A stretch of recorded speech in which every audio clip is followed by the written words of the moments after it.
Terima kasih Pak Ismail. Teteh kita, silakan.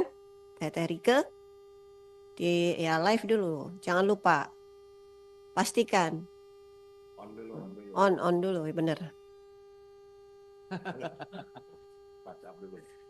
Kasih yang Udah, oh ya, yang kalau gitu, baiklah. Mati. Oke. Assalamualaikum warahmatullahi wabarakatuh. Salam sejahtera untuk kita semua. Om Swastiastu, Namo Buddhaya, salam kebajikan, Rahayu.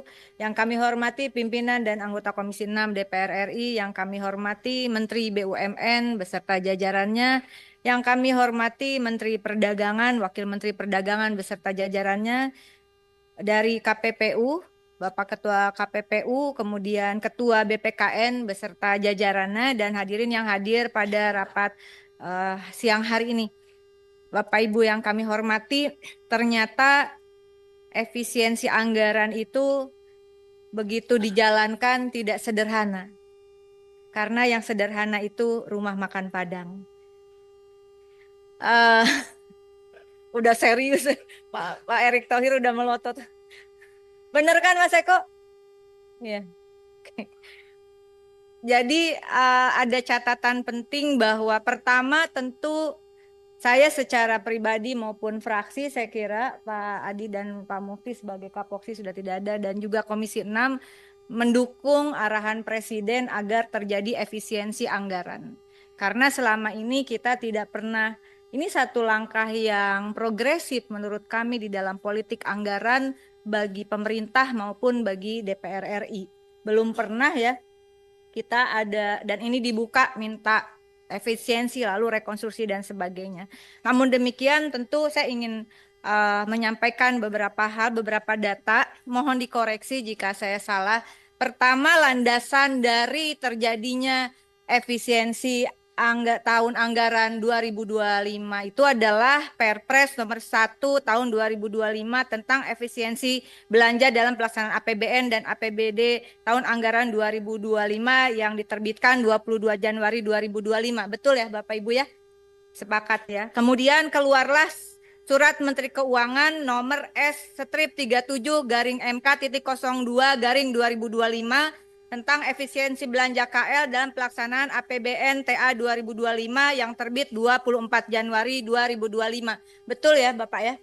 Namun kemudian hasil efisiensi yang berdasarkan 24 Januari 2025 tersebut kemudian mengalami disebut dengan rekonstruksi, yaitu berdasarkan rapat online antara DJA Kemenkyu, mohon koreksi kalau saya salah, ini info dari yang kemarin kita sudah rapat dengan beberapa kementerian dan lembaga. Setelah keluar efisiensi, lalu keluarlah lagi ternyata harus ada rekonstruksi efisiensi berdasarkan rapat online Dirjen Anggaran Kemenkyu dengan perwakilan dari kementerian lembaga. Izin ya pimpinan saya bertanya langsung, betul ya Bapak Ibu? Betul. Nah oleh karena itu mohon koreksi, karena DPR RI ini tidak memiliki kewenangan lagi untuk memeriksa Satuan 3 berdasarkan putusan Mahkamah Konstitusi, maka saya kira tadi berlembar-lembar, tapi izinkan pimpinan kita cek bersama. Kementerian BUMN Pagu APBN awal 2025 adalah senilai 277 miliar 498.437. Betul ya Bapak ya?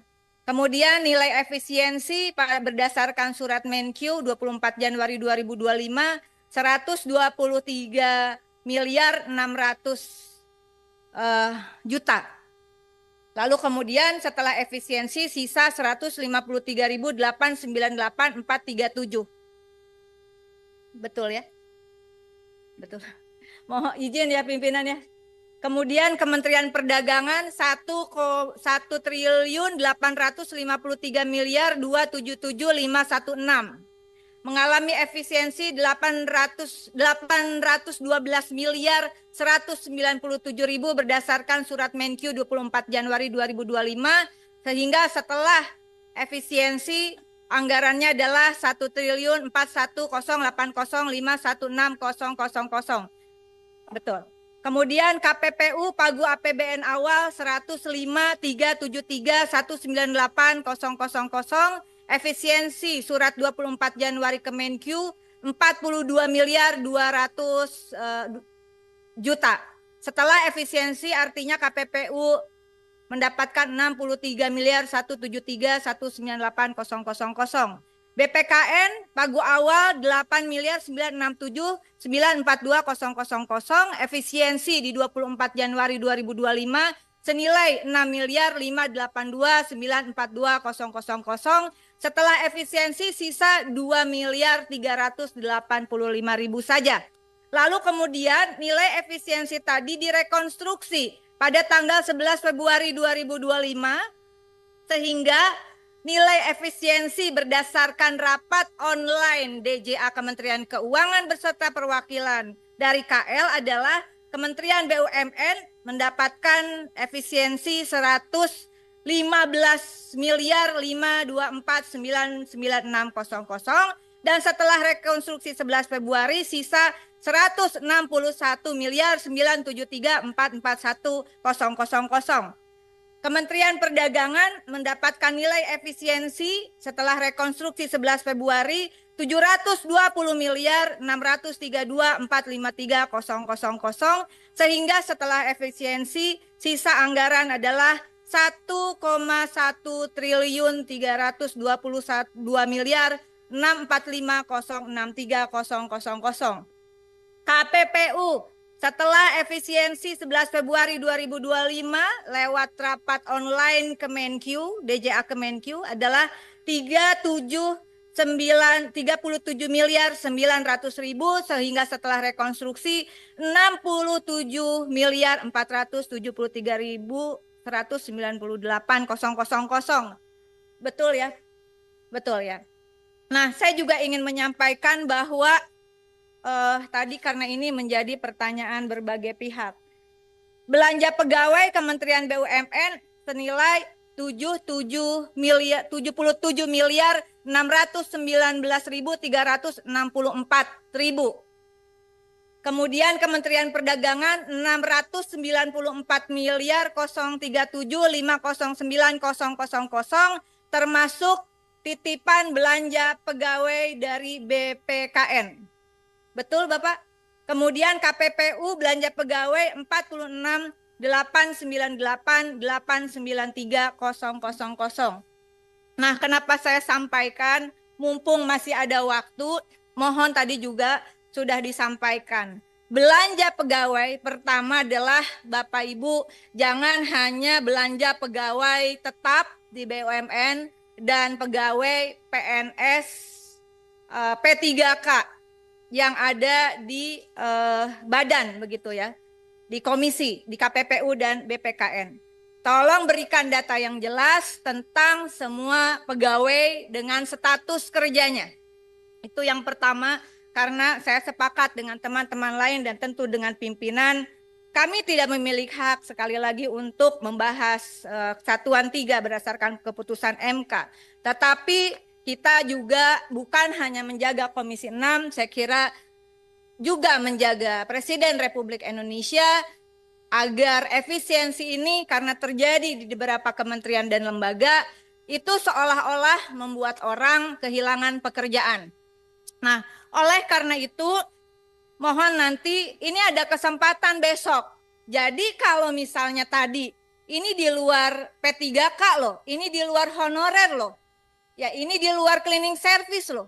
Pak, itu adalah termasuk pegawai. Meskipun seperti di Kementerian Koperasi masuk ke dalam postur belanja dan jasa. Tapi jasa itu kan orang, bukan barang.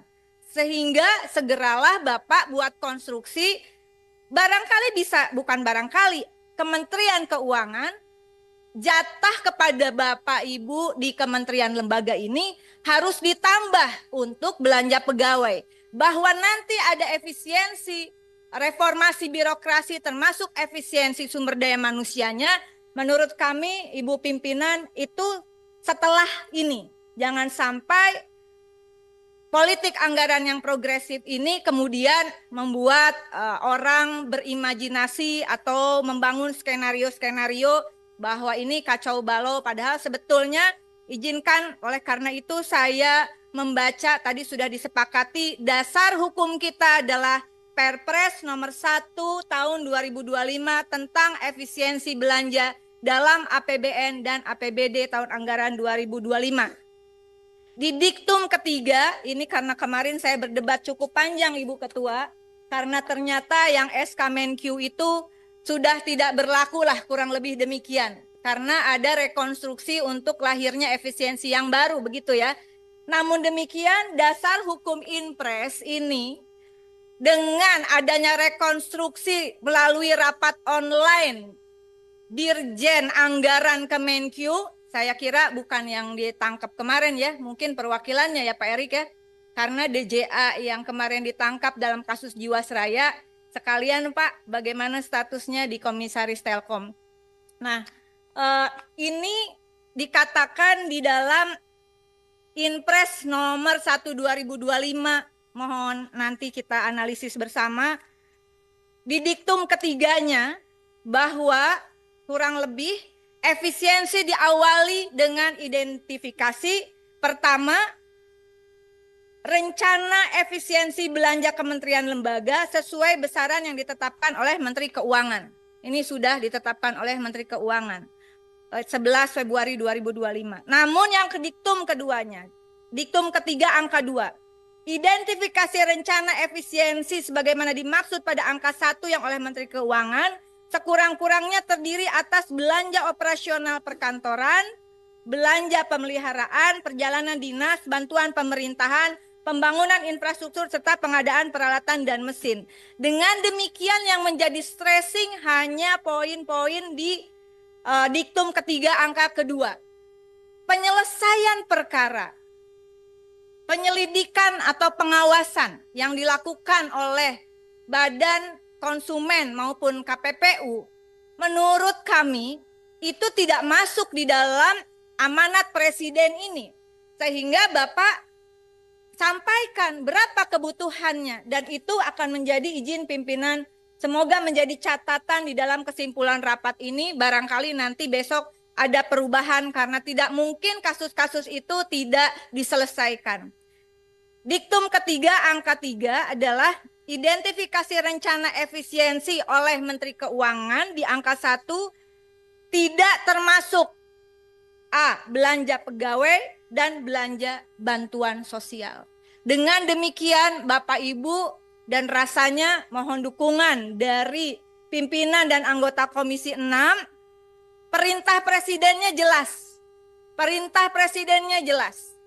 Ketika postur anggaran menyangkut belanja pegawai, apapun status kerjanya, masalah nanti ada efisiensi terhadap reformasi birokrasi dan pegawai tetap tidak tetap, itu urusan nanti saya kira.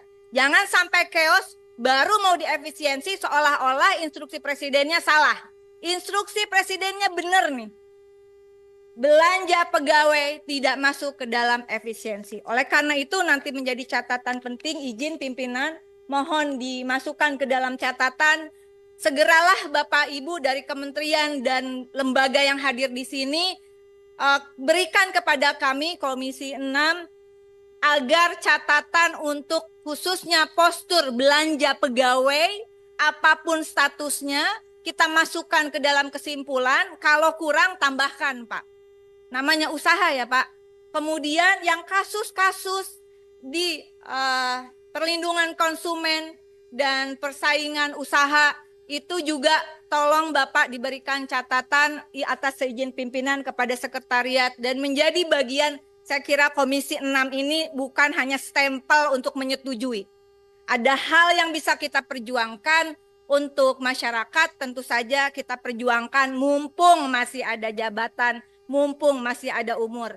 Demikian yang bisa saya sampaikan. Mohon maaf seperti biasa saya terlalu panjang, tapi karena dasar hukum dan data angka ini sesuatu yang pertanggungjawabannya bukan hanya sekedar dihapus dikali dibagikan, tapi saya selalu berkeyakinan di balik angka dalam data negara ada nasib dan nyawa jutaan rakyat dan pekerja yang dipertaruhkan. Terima kasih. Wallahul muwaffiq ila aqwamit thoriq. Mohon maaf lahir batin. Wassalamualaikum warahmatullahi wabarakatuh.